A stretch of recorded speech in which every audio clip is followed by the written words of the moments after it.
नमस्कार दोस्तों, ये हमारा कक्षा 12वीं का हिंदी का मॉडल पेपर। आपको इस मॉडल पेपर का संपूर्ण उत्तर भी इसी वीडियो में मिलने वाला है। आपकी वार्षिक परीक्षा, आपकी बोर्ड परीक्षा में बिल्कुल इसी प्रकार से आपका पेपर बनकर आने वाला है। और इस मॉडल पेपर में से आपकी परीक्षा में 30 से लेकर 45 नंबर के प्रश्न पूछे जाने वाले, इसलिए आपको इस मॉडल पेपर को पूरा अच्छे से याद कर लेना है। यहाँ पर देख लीजिएगा, इस पेपर का पूर्णांक होने वाला 80 अंकों का समय होने वाला 3 घंटे का। और इस पेपर में टोटल यहाँ पर 30 क्वेश्चन पूछे जाने वाले हैं।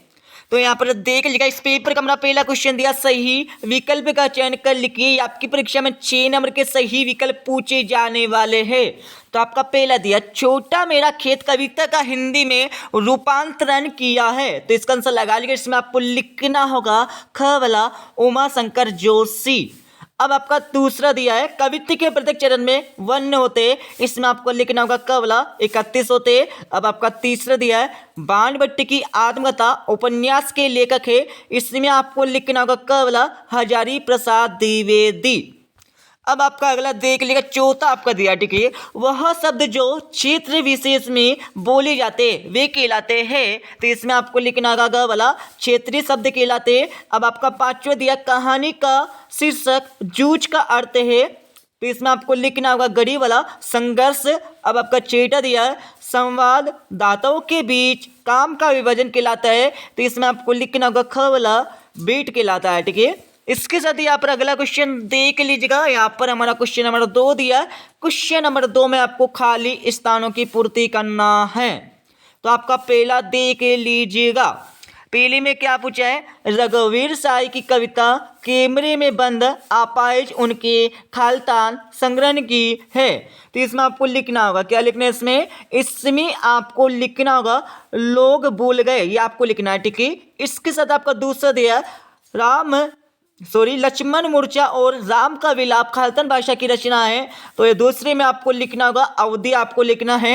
अब आपका तीसरा दिया है, खालतन अलंकार में अनिश्चय की स्थिति बनी रहती है, तो तीसरे का आंसर लगा लिखा। तीसरे में आपको लिखना होगा व्यतिरेक आपको लगाना है, ठीक है। अब आपका चौथा दिया है, शेर के बच्चे का वास्तविक नाम खालतन था, तो चौथे में आपको लिखना होगा, क्या लिखना है, चांद सिंह आपको लिखना होगा, ठीक है। अब आपका पांचवा दिया है, यदि आप सो जाए तो आपको आराम मिलेगा खालतन वाक्य, तो ये वाक्य कैसा है, इसमें आपको लिखना होगा सरल आपको लिखना होगा। अब आपका छठा दिया, यशोधर बाबू मुल्ता खालतन के रहने वाले थे, तो इसमें आपको लिखना होगा कुमाऊं आपको लिखना है, ठीक है। कुमाऊं कहाँ पड़ता है, अल्होड़ा में पड़ता है, ठीक है, अल्होड़ा।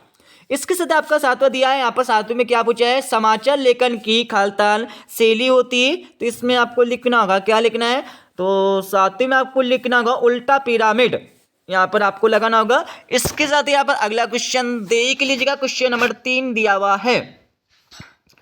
क्वेश्चन नंबर 3 में आपको क्या करना है, सत्य सत्य यहाँ पर चार्ट कर लगाना होगा। तो यहाँ पर पहला आपका देख लेगा, पतंग कविता में बाल सुलभ इच्छाओं एवं उमंगों का सुंदर चित्रण किया गया है, तो बिल्कुल किया गया है, बिल्कुल यहाँ पर सत्य हो जाएगा। अब आपका दूसरा दिया, सुदामा चरित्र महाकाव्य बिल्कुल नहीं है, ये हमारा मतलब खंड काव्य जिसे बोला जाता है प्रबंध काव्य होता है, ठीक है, तो ये हमारा असत्य हो जाएगा। अब आपका तीसरा दिया, कनुप्रिया धर्मवीर भारती का कविता संग्रह है, तो तीसरा हो जाएगा आपका कैसा हो जाएगा, बिल्कुल सत्य हो जाएगा। अब आपका चौथा दिया है, उसने मेरे को कुछ नहीं कहा, शुद्ध वाक्य बिल्कुल नहीं है, यहाँ पर आना चाहिए था आपका उसने मुझे कुछ नहीं कहा, ये आपका आना चाहिए था, ठीक है। तो ये हमारा असत्य हो जाएगा। इसके साथ आपका पांचवा दिया, मिस्र और सुमेर में चकमक और लकड़ी के उपकरण प्रयोग किए जाते थे, बिल्कुल किए जाते थे, ये हमारा हो जाएगा सत्य हो जाएगा। अब यहाँ पर छठा देख लेगा, रेडियो और टीवी की भाषा में कठिन शब्दों की बहुलता होती है, मतलब अधिकतर प्रयोग किए जाते, बिल्कुल नहीं किए जाते, ये हमारा सत्य हो जाएगा, ठीक है। और इसके साथ यहाँ पर अगला क्वेश्चन देख लीजिएगा। क्वेश्चन नंबर 4 दिया। क्वेश्चन नंबर 4 में आपको क्या करना, सही जुड़ का मिलान करना है, तो आपका यहाँ पर सही जुड़ का मिलान कर लीजिएगा। जैसे कि मैं आपको बता देता हूँ, रुबाइया में आपको लिखना होगा यहाँ पर घड़ी वाला, फीरा गोरखपुरी, और क्रोध में आपको लिखना होगा च वाला रौद्रस, और खरीदने की शक्ति, तो खरीदने की शक्ति में आपको लगाना होगा तीसरे में आपको अड़ा वाला लगाना है, ठीक है।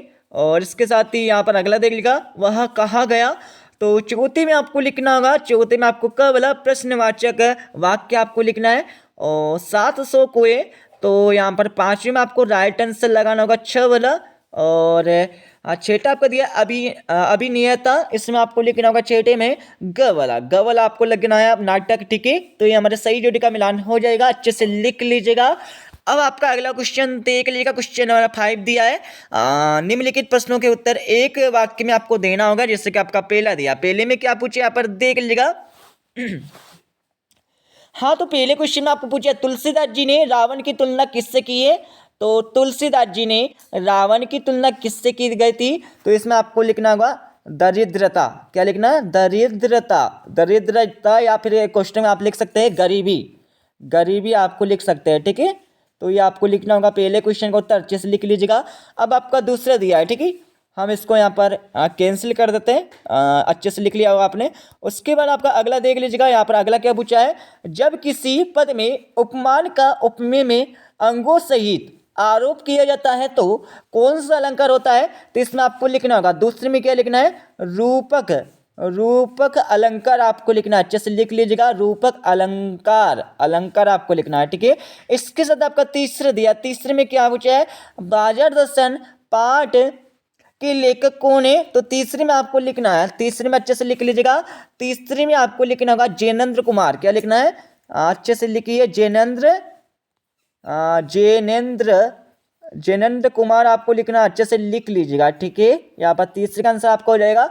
अब आपका चौथा क्वेश्चन दिया, बख्तिन के पिता का नाम क्या था। जो बख्तिन थी तो उसके पिताजी का नाम क्या था। चौथे में आपको लिखना होगा सुरमा, क्या लिखना है, सुरमा आपको लिखना है, ठीक है, सुरमा आपको लिखना है। इसके साथ आपका पांचवा दिया, पांचवें में क्या पूछा है, मुहावरा पेट पूजा करना का अर्थ क्या है।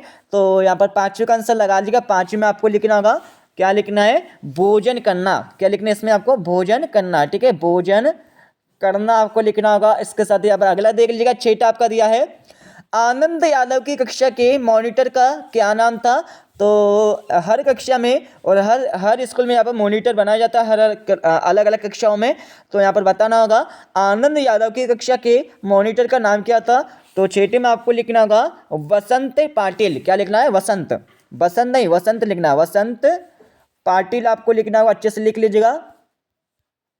इसके साथ आपका अगला क्वेश्चन दिया हमारा सातवां वाला, अपने प्रदेश के कोई दो लोकप्रिय हिंदी समाचार पत्रों के आपको नाम लिखना है। इसका आंसर लगा लीजिएगा, सातवें में आपको लिखना होगा, क्या क्या लिखना है, पहले आपको लिखना होगा नई कविता, और दूसरा आपको लिखना खेल हलचल।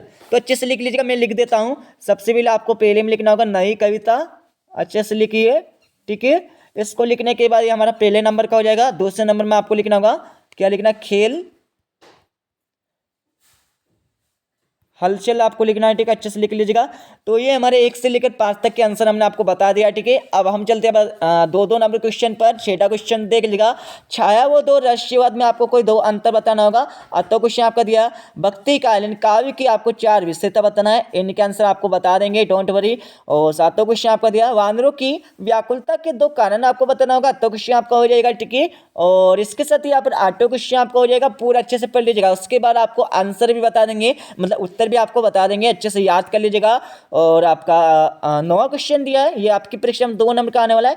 और 10वें क्वेश्चन में आपको भारत तेंदु युग की आपको 2 विशेषता लिखना होगा। तो क्वेश्चन आपका हो जाएगा, ठीक है। और 11वें क्वेश्चन आपका दिया, पहलवान लुट्टन सिंह की कीर्ति दूर दूर तक कैसे फैल गई थी, किस कारण से फैल गई थी, इसके बारे में आपको लिख देना है।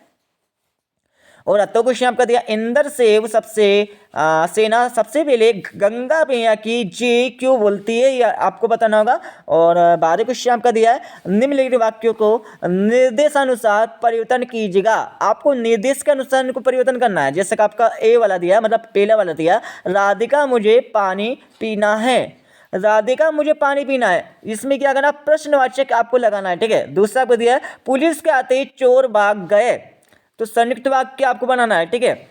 और 8वां क्वेश्चन आपको हो जाएगा। इसके साथ 13वां क्वेश्चन आपका दिया, ठीक है। 13वें के बाद 14वां क्वेश्चन आपको हो जाएगा। सबसे पहले आपको क्वेश्चन को अच्छे से पढ़ना है। और एक बात आपको हिंदी के पेपर में ध्यान रखना है, जब भी आप कॉपी लिखते हैं ना हिंदी की, तो इसमें मात्राओं की गलती बिल्कुल ना करना है, ठीक है। यदि आपने मात्राओं की गलती की और आपने इस क्वेश्चन का आंसर सही भी दे दिया, ठीक है, बट आपने मात्राओं की गलती यदि कर दी तो आपके 2 नंबर से बिल्कुल यहाँ पर आधा नंबर मिल जाएगा, ठीक है, या फिर 1 नंबर मिलेगा, ठीक है। इसलिए आपको मात्राओं की गलती बिल्कुल ना करना है हिंदी के पेपर में, ठीक है। इसके साथ ही आपको 15 क्वेश्चन दिया, 15 क्वेश्चन आपकी परीक्षा में 2 नंबर का आने वाला है। सबसे पहले आपको क्वेश्चन को पढ़ना है, ठीक है, डोंट वरी, आपको संपूर्ण उत्तर मिलने वाला है, ठीक है। और आपका 16 क्वेश्चन दिया, 16 क्वेश्चन में आपको कुंवर नारायण अथवा उमा शंकर जोशी का साहित्यिक परिचय निम्न बिंदु के आधार पर देना है। 2 रचना आपको लिखना होगा और भाव पक्ष एवं कला पक्ष आपको लिख देना है, ठीक है। इसके साथ ही यहाँ पर 17 क्वेश्चन आपको हो जाएगा, ठीक है।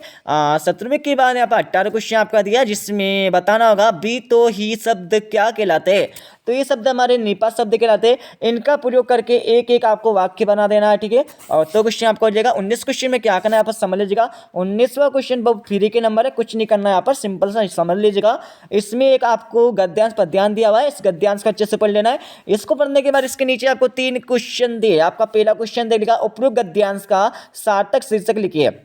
मतलब सबसे पहले आपको देखना होगा ये हमारा जो गद्यांश है इस किसके बारे में है, तो ये हमारा स्वच्छ भारत अभियान के बारे में है। तो इसका शीर्षक आपको हो जाएगा स्वच्छ भारत अभियान, ठीक है, पहले का आंसर आपको हो जाएगा।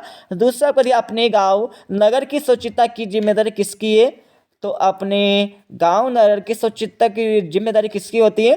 तो दोस्तों इसका आंसर आपको स्वयं लगा लेना। देखो यहाँ से लेकर यहाँ तक, ठीक है, क्योंकि अपने गांव की स्वच्छता या फिर अपनी स्वच्छता, अपने घर की स्वच्छता या फिर अपनी स्वच्छता, मतलब स्वयं की स्वच्छता होनी चाहिए, ठीक है। इसके साथ आपका तीसरा दिया हमें पूज्य बापू जी का सपने कैसे साकार करना है, क्योंकि बापू जी ने बोला था कि जब तक मैं जिंदा हूँ जब तक यहाँ पर भारत को मतलब स्वच्छ रखूंगा, ठीक है, बट वो तो चले गए, ठीक है। अब हमारी जिम्मेदारी ऐसी है कि है ना उनका सपना को पूरा करना, ठीक है, स्वच्छता बनाए रखो, ठीक है, तभी तो आगे बढ़ेगा। तो इस प्रकार से आपको इसका आंसर ऐसे चार्ट का लगा देना, डोंट वरी। इसके साथ ही यहाँ पर अगला क्वेश्चन आपका दिया, अगले क्वेश्चन में यहाँ पर पद्यांश दिया है, इस पद्यांश को पूरा पढ़ लेना है, ठीक है। इसको पढ़ने के बाद इसके नीचे आपको 3 क्वेश्चन दिया, तीनों का आंसर आपको ऐसे चार्ट का लगा देना है। और इसके साथ ही यहाँ पर अगला क्वेश्चन आपका दिया 20 वाले क्वेश्चन में क्या करना है, पद्यांश का संदर्भ प्रसंग सहित आपको भावार्थ लिख देना है, ठीक है। तो इनके आंसर आपको बता देंगे इस वीडियो के लास्ट में, ठीक है। इसके साथ 21 वाला क्वेश्चन भी आपका मतलब 21 वाला, इसमें आपको गद्यांश, इस गद्यांश के आपको संदर्भ लिखना, प्रसंग लिखना और आपको क्या करना, वाक्य कर देना, ठीक है। और 22 क्वेश्चन आपको क्या करना है, अपने क्षेत्र के नगर निगम अधिकारी को नियमित जल पूर्ति करवाने हेतु आवेदन पत्र लिखिए। इस क्वेश्चन को समझ लीजिएगा क्योंकि ये अधिकतर आपकी परीक्षा में पूछा जाता है। इसमें आपको क्या करना है, आपने नगर निगम अधिकारी को एक पत्र लिखना है। पत्र मतलब प्रार्थना पत्र होता है, ठीक है, डोंट वरी, टेंशन ना लेना है, प्रार्थना पत्र आपको होता है, ठीक है। तो आपको इसके बारे में क्या करना है, अपने गांव घर सिटी में जो भी है ना जल की आपूर्ति हो रही है, मतलब पूर्ति नहीं हो रही है, ठीक है, आपूर्ति हो रही है, ठीक है, मतलब पर्याप्त पानी नहीं आ पा रहा है, इसके बारे में आपको अपने नगर निगम अधिकारी को एक आवेदन पत्र लिखना है, आप प्रार्थना पत्र आपको लिख देना है, ठीक है। और तो क्वेश्चन आपको हो जाएगा, ठीक है। और यहाँ पर 23 क्वेश्चन समझ लीजिएगा। 23 क्वेश्चन में आपको किसी एक विषय पर आपको सबसे पहले तो रूपरेखा लिख देना है, उसके बाद आपको निबंध लिख देना है, ठीक है। अब मैं आपको इस पेपर का आपको उत्तर बता देता हूँ। चलिए यहाँ पर उत्तर लगा लीजिएगा, ठीक है। हमने आपको 1 से लेकर 5 तक के उत्तर तो बता दिए थे अच्छे से, ठीक है, और आपने लिख लिया भी होगा या फिर पढ़ लिया होगा, ठीक है। तो ये हमारा 7वें क्वेश्चन के यहाँ पर 8वीं वाला का आपको उत्तर हो जाएगा, जिसमें पूछा गया था सूर्योदय से पूर्व आकाश में क्या परिवर्तन होते हैं। तो इसका आंसर आपको दिया हुआ, अच्छे से लिख लीजिएगा। इसके साथ ही आप 6ठे क्वेश्चन का आपको उत्तर हो जाएगा, भक्तिकालीन काव्य की आपको 4 विशेषता लिख देना है, ठीक है। तो हमने आपके लिए 4 विशेषता दे रखी है। और इसके साथ ही यह हमारा हो जाएगा अगला क्वेश्चन का आंसर जो देख लीजिएगा। यहाँ पर 8वें क्वेश्चन का उत्तर आपको दिया, ठीक है। 8वीं के बाद आगे चलेंगे हम। यहाँ पर 8वीं के बाद यहाँ पर हमारा 9वें क्वेश्चन का उत्तर आपको दिया, पूरा अच्छे से लिख लीजिएगा, या फिर आप स्क्रीनशॉट भी ले सकते हैं, कोई दिक्कत करना, ठीक है। और इसके साथ ही यहाँ पर हमारा 10वें क्वेश्चन का उत्तर आपको दिया, अच्छे से लिख लीजिएगा। 10वें के बाद आगे चलेंगे हम। ये हमारा हो जाएगा यहाँ पर 11वें क्वेश्चन का उत्तर। 11वीं के बाद ये हो जाएगा हमारा 12वीं क्वेश्चन का उत्तर। एक बात हम आपको बता देते हैं तो जल्दी से आप चैनल को सब्सक्राइब करना है तो कर लीजिएगा, कोई दिक्कत ना है, ठीक है। बट लाइक कर दीजिएगा यार। और इसके साथ ही आपको इस वीडियो के डिस्क्रिप्शन में टेलीग्राम चैनल की लिंक मिल जाएगी। तो आपको क्या करना है, उस लिंक पे क्लिक करके आपको टेलीग्राम चैनल ज्वाइन कर लेना, कर लीजिएगा, ठीक है। आपकी मर्जी अनुसार कर सकते हैं, कोई दिक्कत ना। और इसके साथ ही यहाँ पर अगला देख लीजिएगा, ये हमारा दिया हुआ है अगले क्वेश्चन का आंसर 13वें क्वेश्चन का उत्तर है, ठीक है। यहाँ पर साइड में थोड़ा सा दिखाई दे रहा होगा आपको 13वें, तो ये हमारा 13वें क्वेश्चन का आपका आंसर हो जाएगा। 13वें के बाद ये हमारा हो जाएगा 14वें क्वेश्चन का आंसर। 14वें के बाद आगे चलेंगे हम, तो ये हमारा हो जाएगा यहाँ पर 15वें क्वेश्चन का उत्तर हो जाएगा, ठीक है। हाँ, तो 15वें के बाद आगे चलेंगे हम यहाँ पर, तो ये हो जाएगा हमारा 16वें क्वेश्चन का उत्तर, जिसमें कुंवर नारायण जी का आपको जीवन परिचय लिखना था निम्नलिखित बिंदु के माध्यम से। तो इसका आप अच्छे से स्क्रीनशॉट ले सकते हैं, कोई दिक्कत ना, हमें कोई दिक्कत ना है, ठीक है, आप ले सकते हैं, ठीक है। और इसके साथ ही यहाँ पर अगला देख लीजिएगा, ये हमारा हो जाएगा महादेवी वर्मा का जीवन परिचय, जिसका आपको उत्तर दिया है, ठीक है। 17वें क्वेश्चन का आंसर है, ठीक है। 17वें क्वेश्चन का आंसर आपको हो जाएगा। 17वें के बाद ये आप आगे चलेंगे हम, तो 17वें का आगे का भी आपको थोड़ा सा यहाँ पर दिया हुआ है। अब यहाँ पर अगला देख लीजिएगा, 18वें क्वेश्चन का उत्तर आपको हो जाएगा। 18वें के बाद 18वें के बाद आगे का आपको आंसर दिया यहाँ पर 19वें क्वेश्चन का उत्तर। 19वें के बाद आगे चलेंगे हम, आगे चलने के बाद यहाँ पर हो जाएगा हमारा 22वें क्वेश्चन का उत्तर, क्योंकि आपका 20वां क्वेश्चन हमने छोड़ दिया है और 21वां क्वेश्चन भी आपके लिए छोड़ दिया है, ठीक है। तो वो सही आप कर लीजिएगा। और ये हमारा हो जाएगा यहाँ पर लास्ट वाला क्वेश्चन, जो 23 क्वेश्चन है ना आपका, उसका आंसर आपको देना है, ठीक है। मैं समझा देता हूँ इस क्वेश्चन के आंसर को। देखो, किताब में तो किसी प्रकार से भी लिख सकते हैं, बट आपको परीक्षा में किस प्रकार से लिखना है, सबसे पहले आपको डालना होगा ऊपर रूपरेखा, आपको लिखना है, ठीक है। क्या लिखना है, रूपरेखा लिखने के बाद आपको क्या करना होगा, सबसे पहले पॉइंट डालना, आपको प्रस्तावना आपको लिख देना है यहाँ पर। और दूसरे पॉइंट में आपको लिखना होगा प्रदूषण का अर्थ आपको लिखना है। इस प्रकार से आपको समझी ऊपर से लेकर नीचे तक आपको 8 लाइन तक लिख देना है, ठीक है। इस तरह से आपको बनाकर लिख देना है, ठीक है, इस प्रकार से। और उसके बाद आपको निबंध जब आप लिखेंगे ना, तो बिल्कुल इसी प्रकार से लिखना है जो यहाँ पर दिया गया है, ठीक है। इस प्रकार से आपको लिखना होगा और पूरा का पूरा आपको लाइनें पूरी आपको लिखना है, ठीक है। जैसे कि प्रदूषण के कारण क्या है, तो इसके बारे में आपको पूरी लाइनें आपको लिख देना है, ठीक है। जितने अपना रूपरेखा बनाई ना, उसके ही आपको पूरी की पूरी लाइनें का वर्णन आपको कर देना है, ठीक है। तो आप सभी को पता चल गया होगा किस प्रकार से आपको निबंध लिखना परीक्षा में। तो इस प्रकार से यहाँ पर हमारा कक्षा 12वीं का हिंदी का मॉडल पेपर कंप्लीट हो जाएगा, ठीक है। दोस्तों मिलते हैं अगले वीडियो में, जब जय हिंद, वंदे मातरम।